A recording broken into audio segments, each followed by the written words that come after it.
mostrar para vocês a execução correta do levantamento de terra. Então o que a gente precisa pensar aqui? É um exercício de glúteo, tá? E é um exercício que a resistência ela não está na barra. É um exercício que a resistência está no seu pé. Sim, no seu pé. Por quê? Porque você vai empurrar o chão para baixo e o chão vai te devolver uma força contrária para cima. Eu peguei essas anilhas de 10 quilos propositalmente para que vocês vejam que aqui eu estou tendo que agachar demais para fazer o levantamento de terra, porque a anilha é muito pequena. Então aqui já não é mais um levantamento de terra, porque para ter um levantamento de terra eu preciso estar com o meu quadril mais alto. E com uma anilha pequena dessa, acontece que o movimento ele não fica de forma anatômica. A primeira coisa que vocês têm que ter em mente é que se você for usar anilhas pequenas, vocês precisam colocar um stepzinho para subir um pouquinho e limitar um pouco a amplitude do movimento. É um levantamento terra e não um agachamento. A pegada ela já fica muito mais anatômica, eu não preciso agachar para tirar o peso do chão, que não é errado, mas é um exercício diferente do levantamento terra, tá? E aí a gente vai para a parte de posicionamento. Léo, onde eu coloco os pés?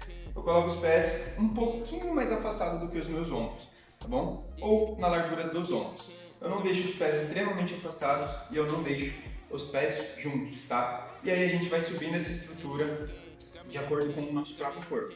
Então os joelhos vão apontar para os pés e os braços eles vão fazer a pegada um pouquinho para fora da sua canela, tá? Então essa daqui é a pegada que vocês vão ter no levantamento terra. Léo, a coluna ela tem que estar reta, eu posso curvar a coluna. O que a gente tem na literatura hoje? Não tem problema você fazer uma curvatura na coluna.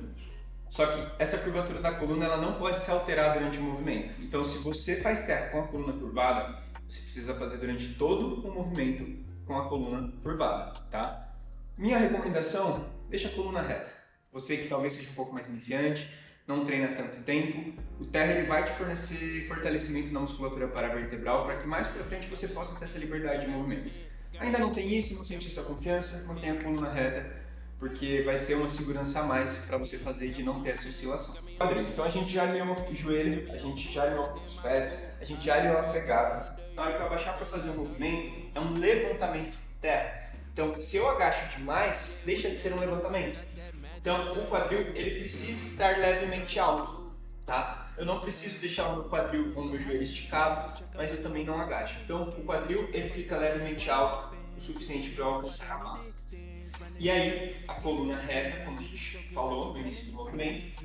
A partir daqui eu já estou encaixado. Vocês podem fazer uma leve pressão para você ajustar o movimento antes mesmo de tirar a barra. A partir do momento que você encaixou, não tem segredo, você vai pensar em empurrar o chão para baixo e manter a sua coluna reta. O resto, o seu próprio corpo vai fazer. Na hora de descer, mesma coisa.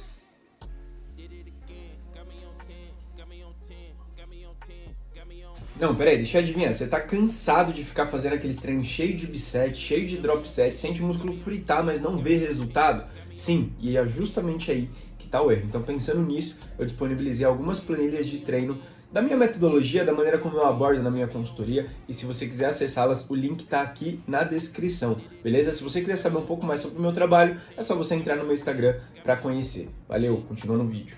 E a barra sempre rente às pernas. E a barra sempre rente à perna. Ótima observação da nossa câmera girl. Por quê? Porque quando eu desloco a barra para frente, minha coluna vai curvar, tá? A coluna, ela é uma grande articulação. Então se eu coloco força na ponta dela, que é a barra, a minha coluna vai curvar. Então, o ideal é que você sempre esteja em cima da barra, e a barra embaixo de você. Apesar de não dar para ela entrar na sua coluna, na sua perna, ela vai ficar mais próxima disso. Gente, bater peso no chão. Existe uma lei chamada ação e reação, segunda lei de Newton. Se eu pego uma anilha, que eu vou fazer aqui, no piso emborrachado para não quebrar o piso da academia. Se eu pego uma anilha e jogo ela no chão, vocês viram que ela quica? Por quê? Porque ao momento que ela bate no chão, o chão devolve uma força para ela, um vetor contrário, na mesma intensidade. A partir do momento que você bate o peso no chão, você alivia uma parte da tração que você estaria devolvendo, tá? Então isso é o princípio de ação e reação.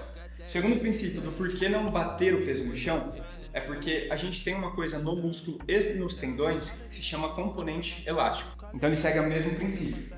que quando você está tracionando ele de uma forma rápida, ele vai usar essa tensão elástica para retornar à posição inicial. Ou seja, isso serve para todos os exercícios. Então, quando você faz um movimento descontrolado, você utiliza essa tensão elástica para mover a carga. Ou seja, é mais um alívio para o seu músculo, porque não é uma tensão ativa. O músculo ele não gera esforço nessa tensão elástica.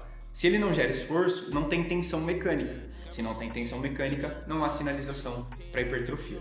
Então, você vai estar levantando mais peso. Se o seu objetivo é levantar peso no terra, beleza, você pode usar. Agora, se o seu objetivo é hipertrofiar o seu glúteo, que é o que a gente vai estar utilizando aqui, o levantamento terra, não faz sentido você bater o peso no chão. Força na hora de subir e não tem segredo.